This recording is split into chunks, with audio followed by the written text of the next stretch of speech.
почитувани, добре дојдовте во уште едно издание на интервју. Во студиото на Охрид Њуз гостин господинот Лјупчо Димовски, председател на Социјалистичката партија на Македонија. Добре дојдовте. Добар ден, добро најдов. Во работна посета сте на Охрид. Да. Патувавте ли удобно по овој фамозен автопат од Кичево до Охрид, особено таа делница која чекаме ние Охриѓани десетина години? Патував добри 3 часа. Со оглед на состојбата во патот, па мислам дека и добро патувавме. Да. Ве прашувам затоа што вие сте во политиката долги години, бевте и во власта кога почна изградбата на автопатот, сега во опозиција друга власт не може никако да го доправи. Што е проблемот? Може ли да добијат граѓаните одговори? Што според вас е проблемот, зошто се уште не изграден тој автопат и воопшто зошто стоиме лошо со инфраструктурата? Па не знам, јас само ќе го споменам почитуваниот Нобеловец кој што пред некој ден беше кај вас гостин, кој што го прими високото македонско одлекување и меѓу другото првите препораки што ги даде на нашата власт е тоа дека треба да се направат патиштата. Еден од главните артерии во Македонија, доколку имаме намера да го развиваме и подобруваме туризмот, е секако патот од Скопје до Охрид.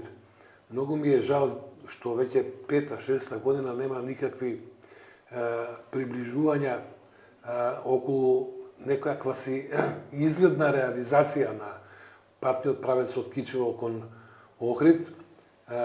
Едноставно не можам да претпоставам кои се причините. Ако го имаме во предвид искуството кој што го имаме со сегашната власт, може би некои работи кои што се надвор од градежните работи не се договорени, па тие причини, колку што јас можев да видам, гледав внимателно, не е приметив ниту една машина да биде активна, ниту еден работник да извршува било каква активност. Така да мислам дека све е останато онака како што беше во 2016-17 година. Сметам дека, ако ништо друго, и македонската држава, а особено Охриѓани, заслужуваат многу посериозен однос од централната власт, односно од владата на Република Македонија, односно од владата на ДУИ на СДС, да се реализираат започнатите градежни активности и дефинитивно да се заврши патниот правец Кичево Охрид.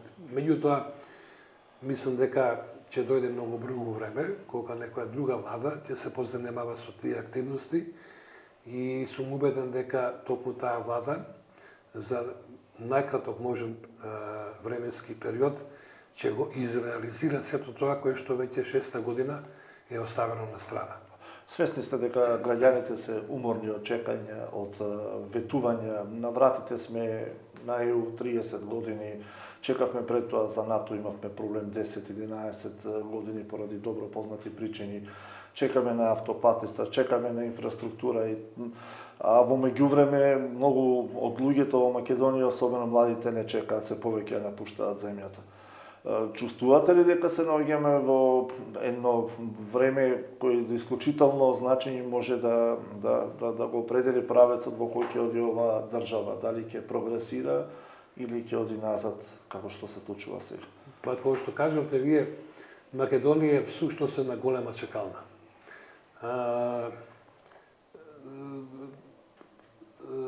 По сите основи, државата ни е во сериозен пат.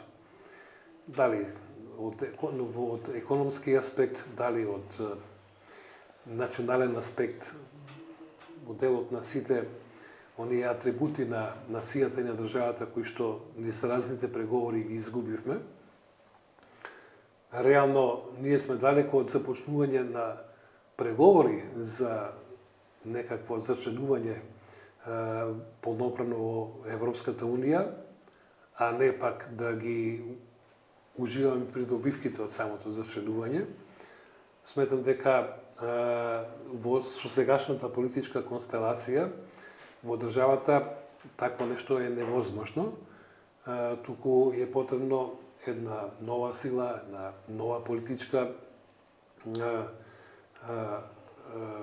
групација да ја добија довербата, која што ќе ја добија довербата од граѓаните, да се ангажира многу посериозно, многу посовесно во разрешувањето на сите големи напластени проблеми. Ние веројатно ќе чекаме уште долго време за членство во Европската унија, но тоа не значи дека треба да бидеме пасивни, туку напротив сите оние европски вредности кои што и онака сме определени да ги имаме, ќе треба исцело да се посветиме и да ги воведеме, да ги спроведеме во државата. Не зборам само од финансиските, од економските, од делот на правосудството и така натаму.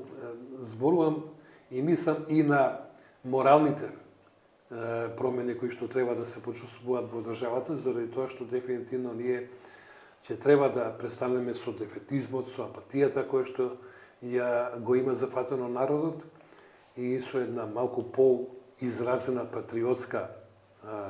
патриотско чувство во самите нас, сите да учествуваме во обновувањето на земјата. Не случајно, коалицијата во која што мојата партија учествува е Обнова на Македонија, го има тоа име, заради тоа што сметаме дека подоле од ова во кое што сега во моментов се наоѓа Република Македонија не може да биде.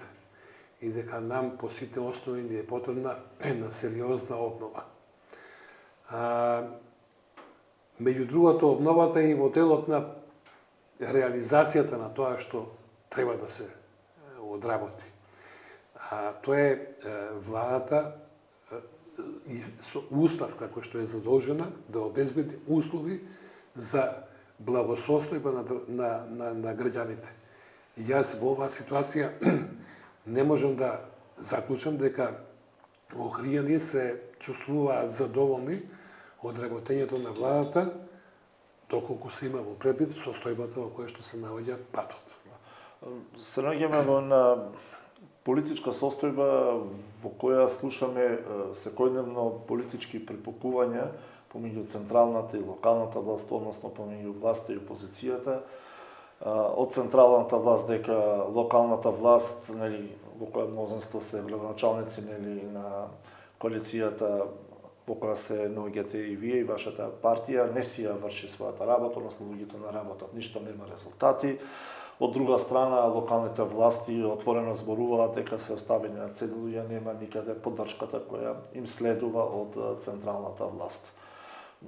Како дојдовме до една ваква ситуација, која власт е во право, што да прават граѓаните кога да слушат? Знаете што, прво, новите градоначалници ја имаат добиено довербата од своите граѓани врз основа на програми. Тие програми за да се реализираат, потребно е да се добијат и финансиски средства. Но во исто време тоа значи дека и централната власт, значи владата, треба да биде отворена кон сите општини подеднакво. Не смее да се случи да се смета дека доколку во случајот градоначалникот на Охрид, како пример го земам, води грижа за стандардот на граѓаните, но во исто време води грижа и за осветлувањето во градот, и за високите трошоци за струја кои што треба градот да ги плати. Тоа сепак е на терет на граѓаните. И сите тие работи не се за градоначалникот да добие осветлување, туку напротив, граѓаните да добијат осветлување. А колку што приметив, централната улица во градот е сериозно во една фаза на реконструкција, која што, барем она што е завршена во делот на таа улица, е потврда дека градоначалникот сепак работи. Но не сепак работи, туку навистина ги реализира сите ветувања кои што ги има дадено кон граѓаните.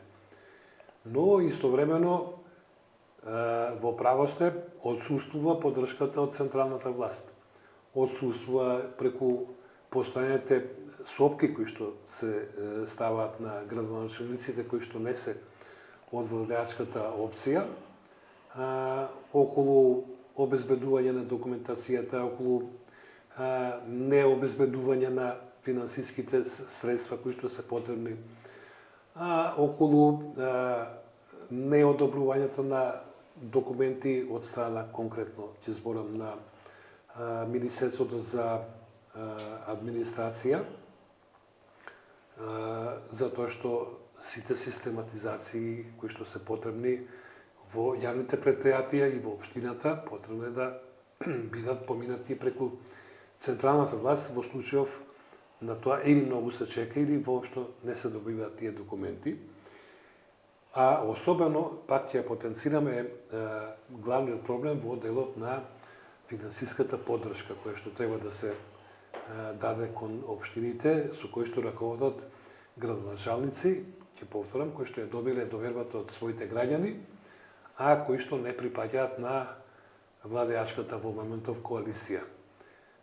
Тако до сега нешто се нема случајно во македонската современа историја, да владата буквално ги игнорира потребите на градоначалниците, кои што всушност не се потреби на нивни, туку потребни на граѓаните. Тие се само представници на граѓаните и во тој случај може да се заклучи дека всушност централната власт ги казнува тие граѓани кои што се дрзнале, во наводници, да гласаат за градоначалници кои што не се од политичката опција која што раководи во централната власт.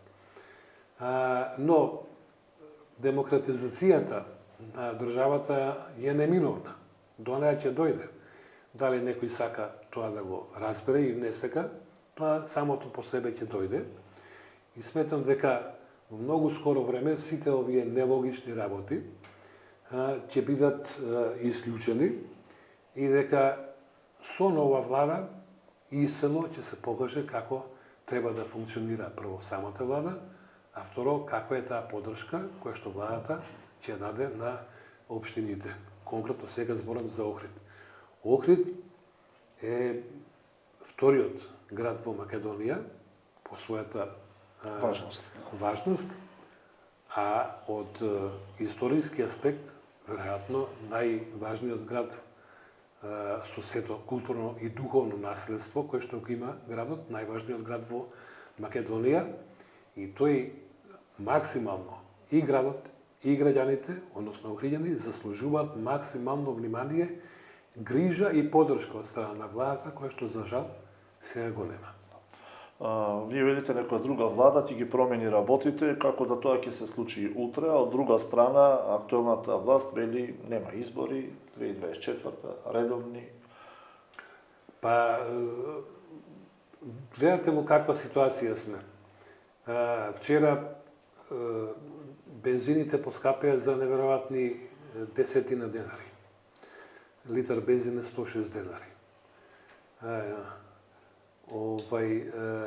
Денеска поскапеа скоро сите прехранбени производи. Се врати ДДВ-то? Ќе напоменам дека уште на почетокот на мај нашата пратеничка група во собранието на ВМРО, ДПМН, Социјалистичката партија и сите други партии кои што се членки на коалицијата, поднесовме измени на законот за акцизи на горивата, во кој што тогаш предлагавме да се намалат акцизите. Тој закон го доставивме до архивата, го предложивме на 9 мај да биде ставен на дневен ред. До толку мнозинството, така наречено во собранието, нема чувство за потребите на граѓаните, тој закон не беше прифатен да биде ставен на дневен ред, но доколку беше, тоа ќе значеше следно, дека 26 дена граѓаните ќе трошеа гориво со многу пониска цена, и второ, дека она што вчера се случи со поскапувањето на горивата немаше да биде така доколку се прифатеше тој закон. Тоа е веќе потврда на тоа дека не е опозицијата таа која што ги кочи законите, односно работата на собранието, туку напротив, тоа е така нареченото мнозинство или власта на ДУИ и на СДСМ.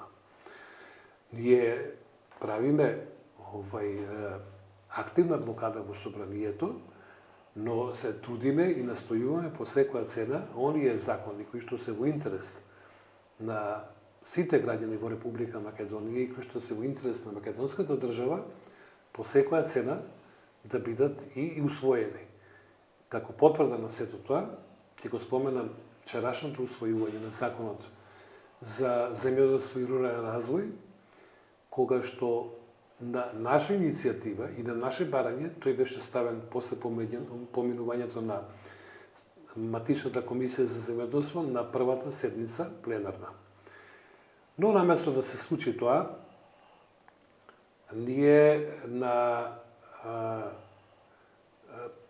како прва точка на вчерашната седница во собранието го имавме законот за фотоволтаиците, односно за заложувањето за изградба на фотоволтаични централи во Кичево и во Битола во висина од 25 милиони евра. И тогаш се констатира дека фотоволтаичниот бизнис интерес на одредени структури и луѓе во владата е доминантен во однос на интересот на македонските земјоделци, но веќе и на македонските граѓани. Зошто го кажувам ова? Откако се виде дека ќе се одбива дискусијата подолго за тој закон за позајмување на тие 20, за гаранција на тие 25 милиони евра, се преиде на усвојување, односно на дискусија на овој закон за земјоделството, на наша иницијатива, ќе напоменам. И кога дојде клучниот момент за гласањето, сите оние од мнозинството кои што беа толку загрижени за состојбата на македонските земјоделци, не најдоа доблест да бидат присутни во пленарната сала за да се изгласат законот, туку благодарејќи на присуството на пратениците на ВМРО, ДПМН, на Социјалистичката партија и на другите партии од опозицијата, тој закон беше усвоен. И по тој основ, еве да видиме од денеска, дали навистина ќе ги добијат со закон за гарантираните субвенции македонските земјоделци, или ќе се испостави дека сме имале во право, дека се сомневаме дека буџетот во моментов е празен. Но не треба да се залажуваме со одредени придобивки во однос на 6 годишното. Денеска се навршуваат 6 години од владењето на коалицијата ДУИ СДСМ, односно владата на ДУИ СДСМ. И единствената придобивка, мислам дека за сите граѓани, е радиодифузната такса од 150 денари. Другото све, како давачки, како обврски на граѓаните, како зголемени цени, е неколкократно покачено и неколкократно пак во длабока, сериозна криза се наоѓа нашата држава. Ние, како ретко која држава, имаме бегларска криза, кризна состојба, економска кризна состојба, здравствена кризна состојба, енергетска кризна состојба, топлинска кризна состојба, од денеска веќе имаме прехрамена кризна состојба и веќе се наоѓаме во седмата сериозна и длабока политичка криза. Единственото решение е за едината на македонската држава е организирањето на вонредни парламентарни избори. Сметам дека единствениот спас за моментално Социјалдемократскиот сојуз да се ги залечи своите рани, затоа што тој одамна повеќе не е ја има изгубено секаквата државотворност, е да ги залечи раните и хипотеките во изминатите 6 години во опозиција, да се ги консолидира своите редови и да ја препушти власта на еден демократски начин на луѓе кои што си ја сакаат својата држава, си го сакаат својот народ и кои што се способни и спремни да го дадат целиот придонес за подобриот живот на сите граѓани во државата. Сосема за крај, се ближи крајот на емисијата. Што очекувате дека ќе се случи, бидејќи власта јасно кажа дека нема намера да оди на предвремени избори, како ќе се издействуваат, како ќе ги издействувате тие предвремени избори? Алибито на власта или незиниот став е дека во време на криза, која не е ексклузивно само локална во нашата земја, туку се работи за глобална криза поради сите случувања од ковид натаму, кризата во Украина, дека не е време за избори, а од друга страна ставовите на опозицијата кои ги спомнавте вие сега се јасни дека излез од оваа ситуација се само предвремени избори. Глобалната криза е само еден добар изговор на неспособноста за прикривање на неспособноста на оваа власт. Инаку во кризни ситуации прво што треба да се направи да се смени тој кој што ја продуцира кризата. Како ќе се направи тоа диаметрално спротивни се ставовите? Тоа сакам да го чујам. Ние на 18 јуни организираме еден голем масовен протест на незадоволство во Скопје, на кое што, еве и во оваа прилика, ја користам можноста да ги повикам сите незадоволни, сите разочарани, сите луѓе желни за слобода, сите луѓе желни за демократија, луѓе кои што сакаат просперитет на својата држава, луѓе кои што сакаат иднината на своето живење да гледат во Македонија, а не да се селат надвор, и млади, и повозрастни, да ни се придружат на митингот и на протестот, заради тоа што тогаш ќе го кажеме нашето големо барање за оставка на оваа влада и за распишување на вонредни парламентарни избори. Гласот на македонските граѓани, гласот на македонскиот народ треба да биде сослушан од власта и на најдостоинствен начин да го прифати барањето на македонските граѓани. Не станува збор за коалицијата обнова на Македонија што бара, не станува збор за ВМРО-ДПМН или за Социјалистичката партија што бара. Станува збор за гласот на народот, за потребите на народот. Народот си бара промени. Народот бара подобро утро, народот бара подобар живот. Во овие услови, со овие луѓе, со оваа влада, тоа не може да им се испорача. Видовме што може. Само радиодифузна такса, ништо повеќе. Очигледно дека не престои жешко политичко лето, веројатно и есен. Ви благодарам на гостувањето во студиото на Охрид Ньюс и до некоја наредна прилика до видување. Вам, почитувани, ви благодарам на вниманието.